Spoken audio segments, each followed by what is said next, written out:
Zdravo rođaci! Pre nego vam Ante ispriča sve utakmicama Ligi prvaka, da prođemo par novosti. Znači, u Africi su ovih dana naši crni rođaci igrali kup. I pazi ovo, u finalu je Burkina Fasovala od Nigerije. Alo bre rođaci bre, pa marš mi iz kadra, vidiš da se snima. Gde sam stao sa?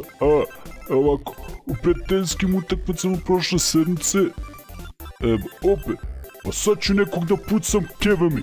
Stani Mile, za kaj ih ne bom snima, možda je bude kaj zanimljivo, i onak nemamo kaj zanimljivo za reći. Movimos una locura, tal vez el no te dejará Casillas volver a jugar.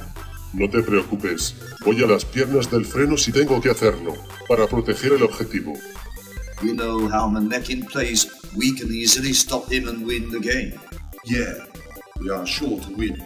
Shemsho, give us a beer and a glass of milk for the Manekin and his boyfriend.